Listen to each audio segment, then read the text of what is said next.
Nous nous sommes toujours efforcés de privilégier une approche concrète et ensuite d'aider des personnes ou des groupes de personnes.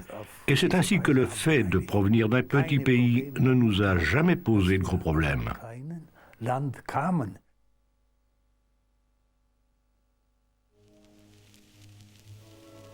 Un témoignage sur les débuts de Suissed lors d'une semaine de cinéma suisse en 1948.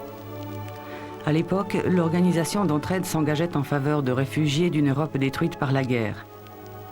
C'étaient surtout des réfugiés en provenance d'Europe de l'Est qui bénéficiaient de l'assistance d'Aide Suisse à l'Europe, comme Suissed se dénommait alors.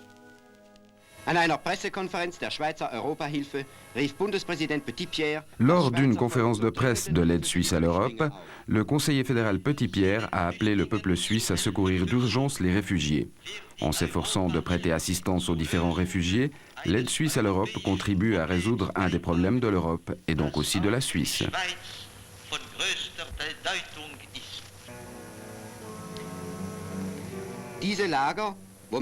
Ces camps où l'on ne peut que végéter inutilement constituent un danger potentiel pour l'Europe et pour le monde entier.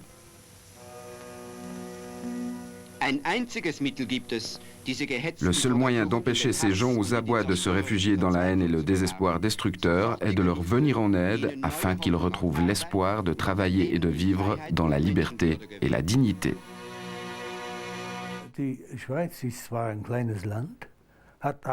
Bien qu'étant un petit pays, la Suisse a de grandes possibilités.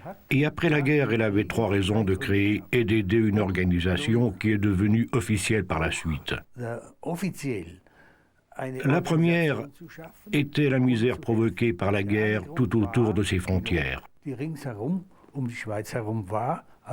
Deuxièmement, en participant à la reconstruction de ces zones ravagées, la Suisse servait aussi son propre intérêt. Enfin, la troisième raison était la solidarité indispensable, certes, mais réelle, qui régnait dans le pays.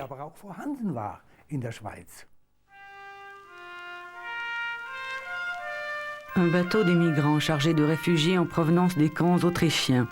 Au début des années 50, l'aide suisse à l'Europe a permis à environ 2000 d'entre eux d'émigrer à Guarapuava, au Brésil, afin d'y bâtir une nouvelle existence.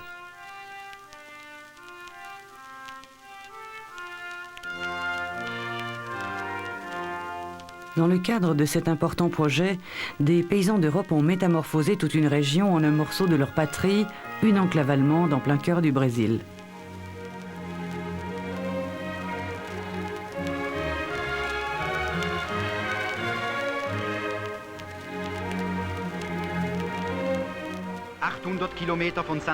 À 800 km de Sao Paulo, des villages entiers, une oasis aussi grande qu'un canton suisse en pleine forêt. C'est la colonie agricole de Guarapuava, l'une des réalisations de l'aide suisse à l'étranger. Voici venu le temps des moissons. Les champs sont trop vastes, les orages menacent. Ce n'est qu'à l'aide des immenses cominadas, mises à la disposition des paysans par la coopérative, que la moisson dorée peut être rentrée à temps. Dans le village principal, il y a aussi une boulangerie. Le pain quotidien est fourni par une terre qui, hier encore, n'était qu'une plaine sauvage.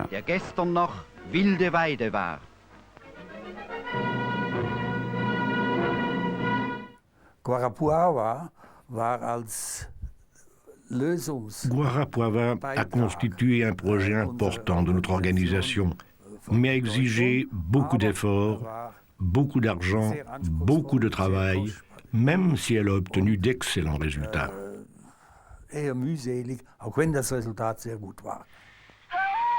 Guarapuava était une exception. Suissed, qui s'appelait alors Aide Suisse à l'étranger, avait pour règle d'apporter une assistance individuelle aux réfugiés et privilégiait la reconstruction d'une Europe en ruine, comme par exemple dans le village de montagne de Metaxa, en Grèce. L'aide suisse à l'étranger a eu la possibilité de reconstruire les 37 maisons du village de Metaxa. Il ne faut surtout pas s'imaginer que celles-ci ressemblaient aux demeures familiales de chez nous. Celles-ci sont de modestes maisons destinées à permettre à des gens de recommencer leur vie à l'abri d'un toit et de murs en bon état.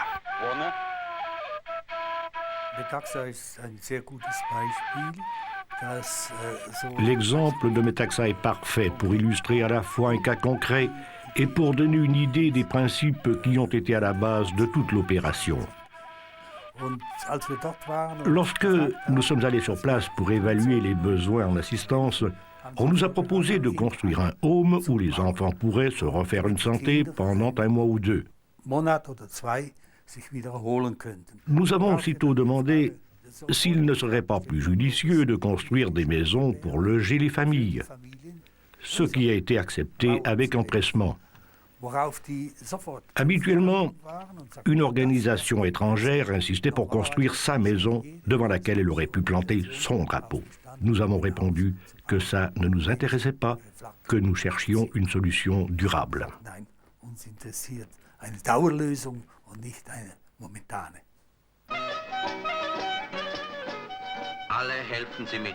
Tout le monde s'y met. Le travail est effectué par toute la famille.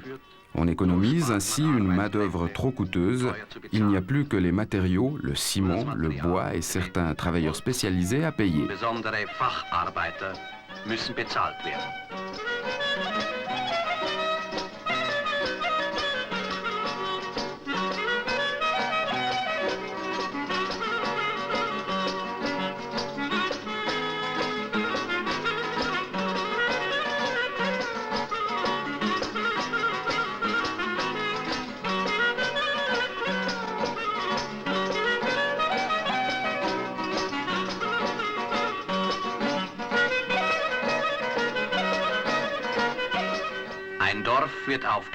Le village est bientôt terminé.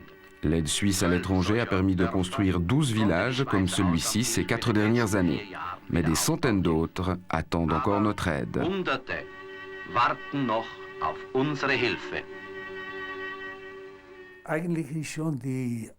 En réalité, une partie du travail réalisé durant les années 50 constituait déjà une aide au développement.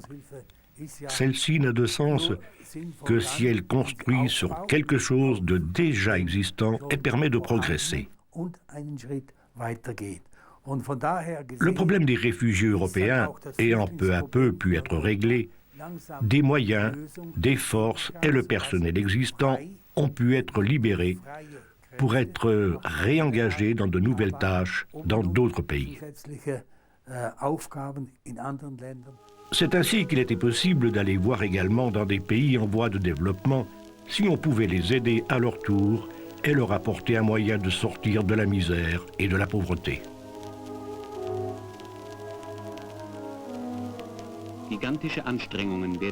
Des efforts gigantesques sont consentis en Algérie pour maîtriser l'érosion et repousser la désertification qui s'étend dans le pays.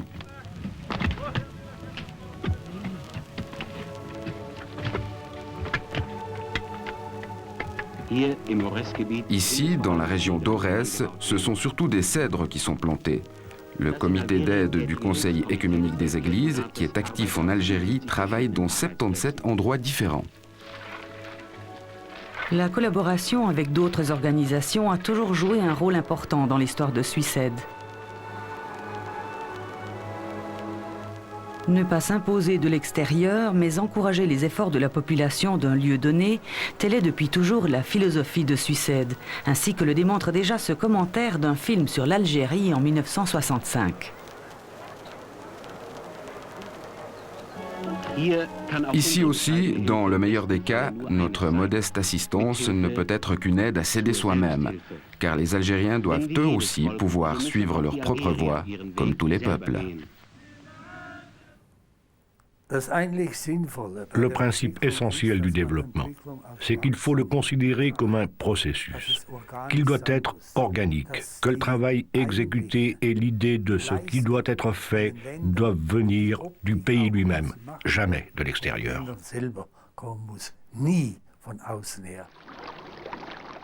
Pendant les années 60, l'Inde est devenue l'une des priorités de Suiss'Aide, à une époque où la foi dans les vertus du progrès était encore intacte.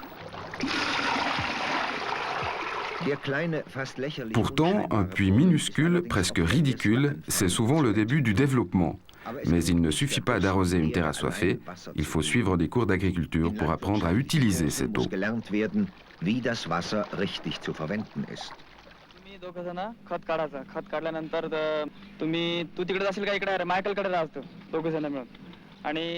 तुम्ही इथेच काम करायचं कोणतरी पोल्ट्रीचा आता आम्ही येतो तिकडे फिल्म घ्यायसाठी पुन्हा डेअरीचे तुम्ही तर डेअरीमध्ये सगळेजण मिळून काम करू समजलं बाकी असं चालू द्या पाणी आहे का नाही तिकडे पाण्याची व्यवस्था बरी वाटते तुम्हाला बरी आहे ना En Inde, l'aide suisse à l'étranger a créé des écoles d'agriculture. Ici aussi, il a fallu partir de zéro et former les paysans indiens.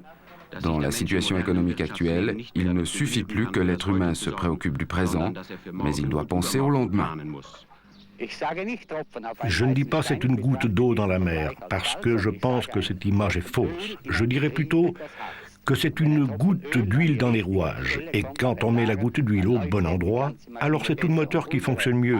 Et notre travail vise justement à chercher ces bons endroits pour accélérer un développement général.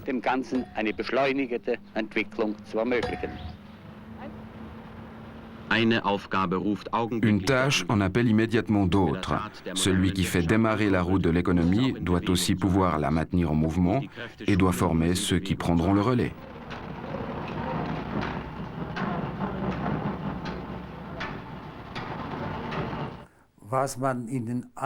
Au début de l'époque où notre organisation s'est orientée vers l'aide au développement, nous n'avions pas encore bien compris qu'il fallait de la patience et encore de la patience. Nous avons cru aussi qu'on pouvait trouver rapidement des solutions à certains problèmes. Nous avons dû apprendre que cela demandait beaucoup plus de temps, qu'il ne fallait pas compter en termes d'années, mais de générations pour résoudre les problèmes et pour véritablement changer le cours des choses. Zu lösen und wirklich eine Änderung herbeizuführen. Suissed en 1998. Voyage en Guinée-Bissau, en Afrique de l'Ouest.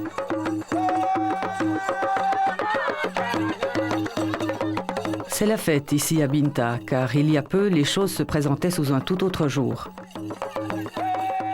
L'exemple de Binta a prouvé qu'il est possible en peu de temps de réaliser des changements vitaux pour les populations.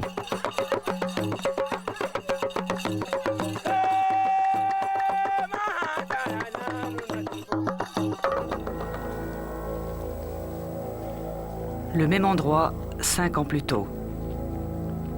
Laissés à l'abandon pendant la guerre d'indépendance, les sols étaient restés recouverts d'eau salée pendant des dizaines d'années. Ces champs autrefois fertiles ne produisaient donc plus que du sel. Une digue construite à la main devait permettre à la région de retrouver sa fertilité.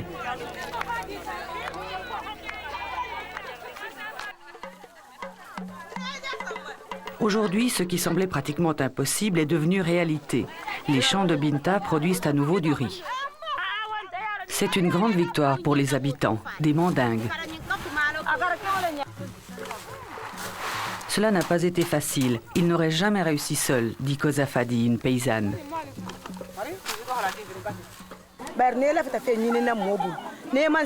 Nous avons compris que nous n'y arriverions pas seuls.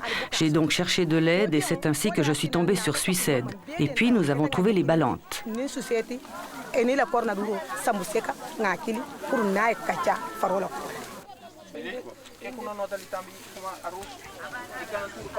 Kosa Fadi est allée chercher elle-même les spécialistes de Suissed. Comme toujours, les agronomes travaillent en étroite collaboration avec la population de Binta.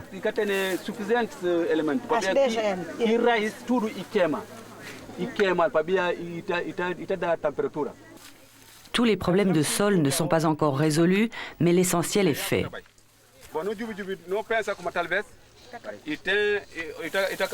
Binta ne souffre plus de la faim, ce qui est une grande victoire pour un pays tel que la Guinée-Bissau. Bissau est la capitale de ce petit pays d'Afrique de l'Ouest devenu indépendant du Portugal en 1973 après une longue guerre.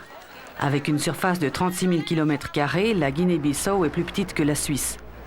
Le pays compte environ 1 million d'habitants dont le revenu annuel de $240 par personne en moyenne est l'un des plus bas de la planète.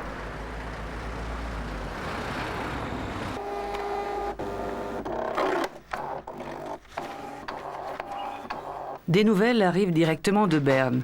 Le fax est pour le coordinateur de Suissed, Samba Sek, un moyen de communication indispensable. Son bureau à Bissau sert de relais entre la centrale suisse d'aide au développement et les gens de Guinée-Bissau. C'est ici que les paysans viennent exposer leurs besoins et que les projets soutenus et financés par Suiced sont mis sur pied.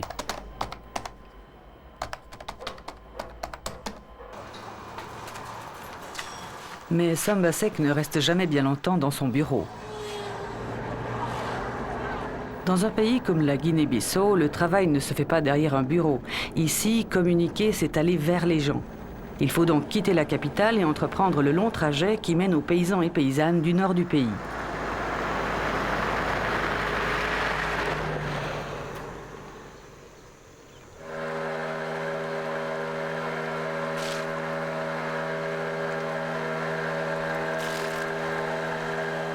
Le meilleur moment du voyage, le trajet en pirogue sur le fleuve Titina-Sila vers un village isolé.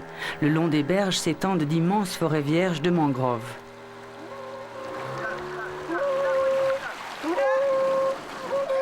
Il faut une bonne heure de bateau avant d'arriver à Farantindo.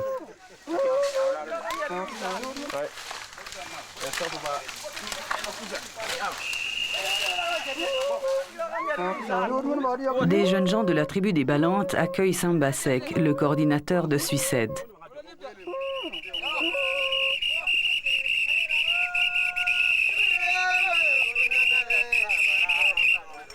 Première inspection des célèbres rizières des Balantes.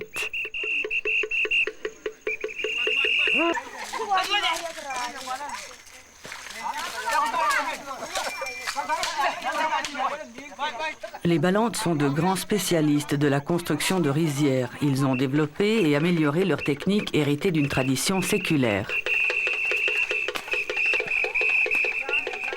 Construire des digues sous le soleil africain est un travail pénible.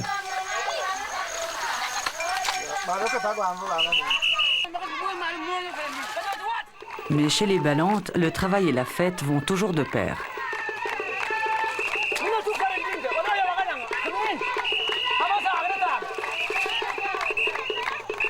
C'est pas, disons, un groupe qui a été à l'école pour étudier le travail, mais je pense que c'est un groupe qui a été à l'école de la culture.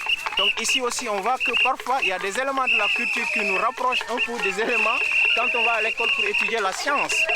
Par exemple, la science agronomique, tout ce qui fait les Balantes dans les rizières, si on voit dans le domaine classique, on retrouve ces éléments-là.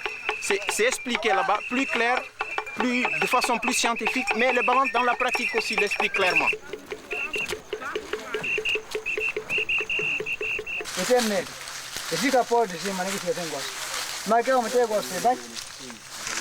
Les Balantes sont animistes. Leurs dieux sont dans la nature. Cet arbre, par exemple, est sacré pour eux.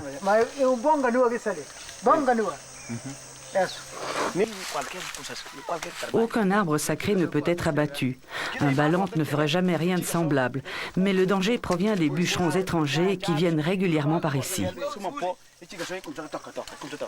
Les hommes discutent avec Samba Sek des mesures qui peuvent être prises pour protéger les précieux arbres. Il y a du vin de palme comme à chaque réunion. Un rituel incontournable car les Balantes aiment le vin.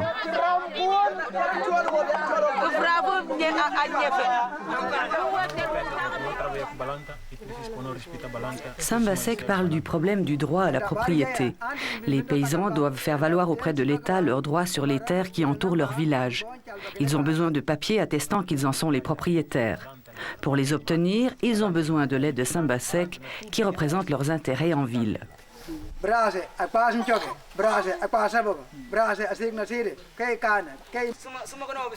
Les paysans de Farantindo attendent la visite du coordinateur de Suiced pour pouvoir mener à bien leur démarche. Puis Samba Sek se remet en route sur les pistes défoncées qui mènent au prochain village après Kaourouba.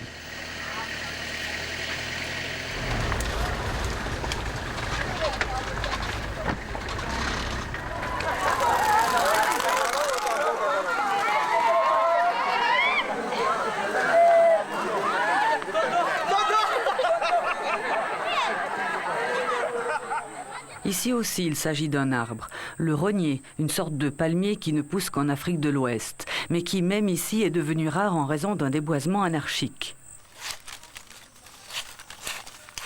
Les gens d'ici vivent du rognier. Les produits à base de ses feuilles, de ses fruits et de son bois sont indispensables à la vie quotidienne.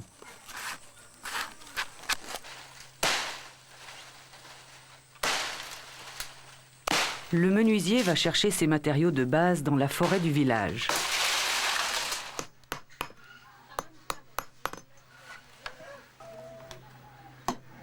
Il confectionne des chaises et des bancs en bois de rognier pour gagner un peu d'argent.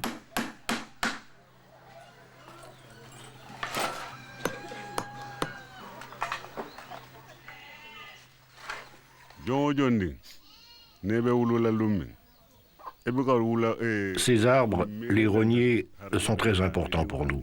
Sans eux, nous serions comme des poissons hors de l'eau. Et ces rogniers-là sont les derniers qui nous restent.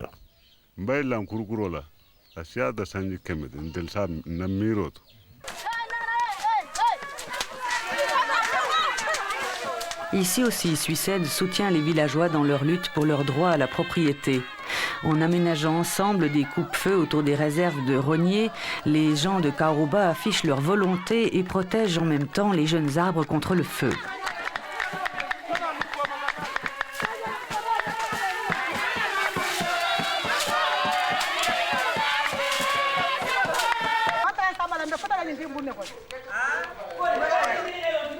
Retour à Binta. Koza Fadi, la musulmane, a acheté du vin de palme qu'elle apporte maintenant à ses invités réunis au centre communautaire. Du vin de palme pour les Balantes, qui sont également venus en barque à moteur du village isolé de Farantindo jusqu'à Binta.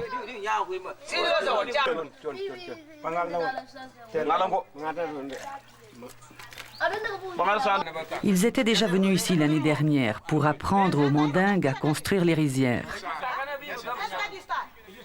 On peut voir les résultats. Auparavant, les pousses de riz sortaient à peine.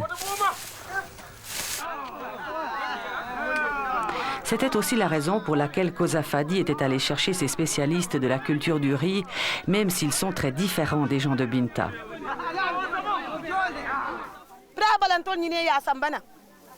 J'étais déjà allé là-bas autrefois et j'ai acheté du vin pour les Balantes.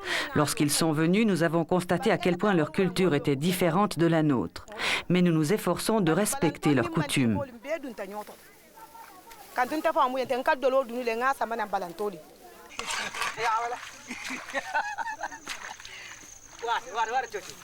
Cette fois encore, les Balantes ont apporté leurs outils avec eux et se mettent aussitôt au travail. Car ici, à Binta, les paysans ont encore bien des choses à apprendre. Quand nous sommes arrivés aujourd'hui, j'ai vu tout de suite qu'il fallait encore élargir et élever les digues. J'ai donc conseillé aux Mandingues de le faire. C'est pourquoi ils doivent améliorer leur technique de travail. Des paysans qui s'entraident, un échange d'expériences sur le terrain, c'est un début de développement que Suissed veut continuer à soutenir. Sambasek se remet en route vers un autre projet. Sur le bac, il se trouve face à une autre réalité, le riz importé des États-Unis. Ce riz coûte si peu cher qu'il exclut du marché la production traditionnelle des Balantes et des Mandingues.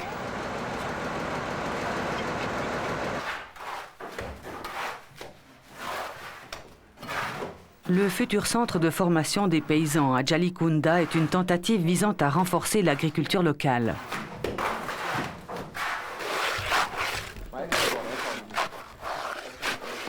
Sous la direction de spécialistes de la région, les paysans des villages construisent eux-mêmes les logements et les salles de cours. Pour Sambasek, le centre de Jalikunda est un projet phare. Ici, différentes organisations de toute la Guinée-Bissau ont uni leurs efforts pour améliorer les conditions de vie des paysans. Ils bénéficient d'une aide financière de Suissed.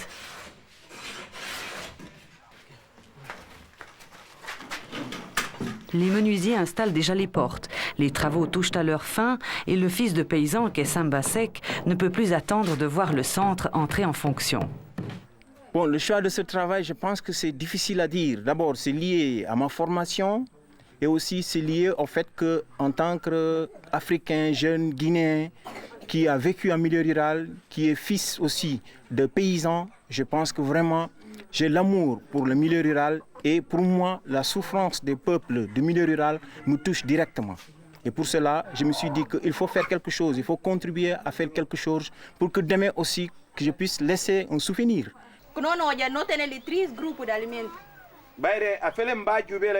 Le riz remplit l'estomac, mais il ne suffit pas à lui seul à assurer une alimentation saine.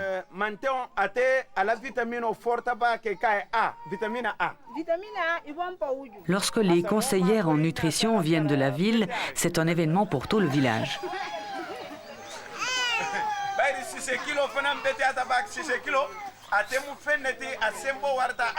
Les produits alimentaires sont nombreux, encore faut-il les utiliser à bon escient.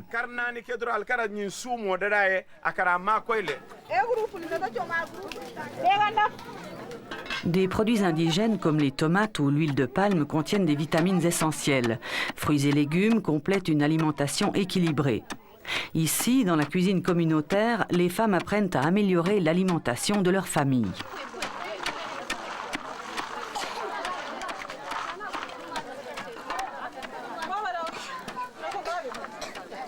C'est ainsi que des plats nourrissants et conformes aux traditions locales sont confectionnés sous la direction des conseillères en nutrition.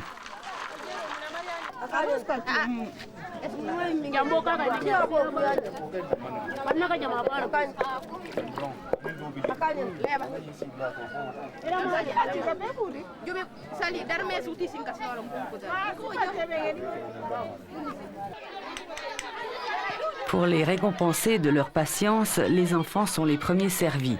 Mais pour la conseillère Natarsia Mélise, l'alimentation des enfants est aussi la première priorité.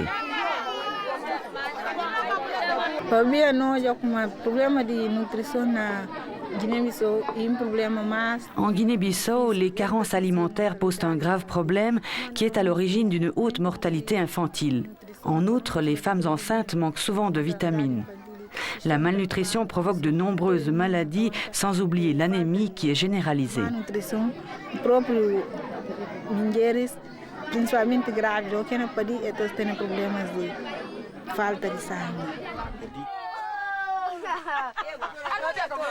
Le poisson est un élément indispensable pour enrichir le menu. On en trouve depuis peu aussi à Binta. La résolution du problème du riz libère de nouvelles forces. Il y a maintenant quelques pêcheurs au village. Leurs femmes vendent le poisson, ce qui leur procure de nouveaux revenus et de nouveaux produits alimentaires. C'est un progrès important pour Binta.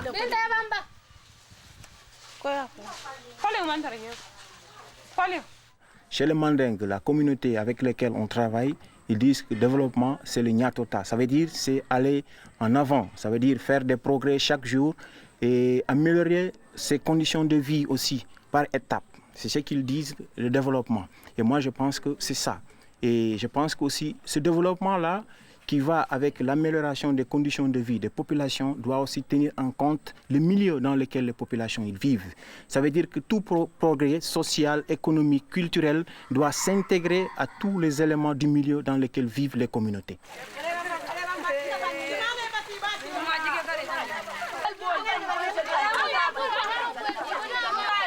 La vie à Binta est rythmée par les tâches et les travaux de chaque jour.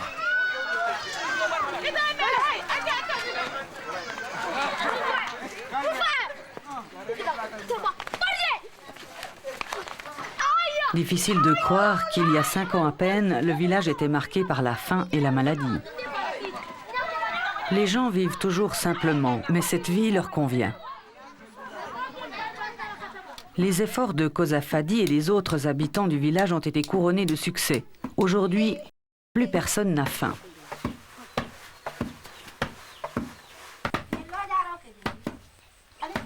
Mais on est encore loin du but. Koza Fadi, la paysanne infatigable, déborde toujours d'énergie et de projets. Nous allons continuer, mais tous les problèmes ne sont pas encore résolus. Ici, à Binta, ça va bien pour nous. Mais il faut que d'autres villages collaborent aussi avec les Balantes. Nous avons commencé à Binta et maintenant nous voulons aussi aider les autres à résoudre le problème du sel et à protéger leurs forêts. Il faut continuer.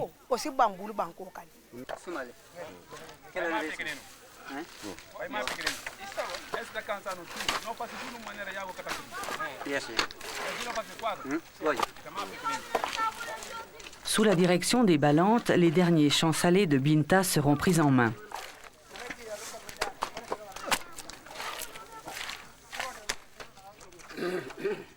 Les spécialistes du riz de Farantindo travaillent côte à côte avec les paysans mandingues de Binta. Animistes et musulmans, buveurs d'alcool et abstinents engagés dans un travail commun, des cultures qui jusque-là se rencontraient à peine.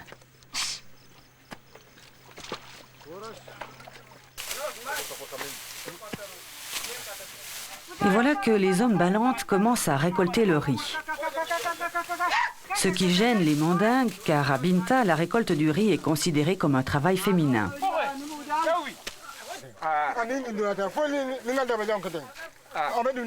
L'incident provoque une vive discussion au bord de la rizière.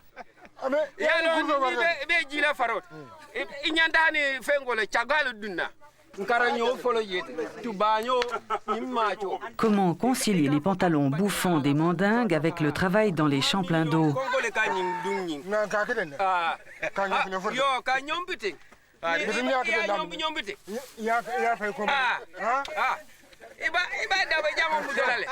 Un échange interculturel entre Africains a été rendu possible grâce à l'appui de Suisses.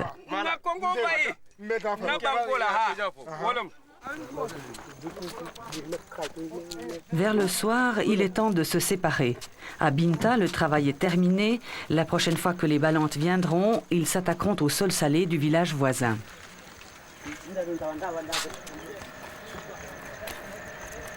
Pour l'instant, ils effectuent le long trajet du retour en remontant la rivière vers Farantindo, leur village. On parlera encore longtemps de cette visite et les garçons de Binta apprendront de leur père ce que ceux-ci ont eux-mêmes appris des Balantes, comment construire de bonnes rizières. Ah,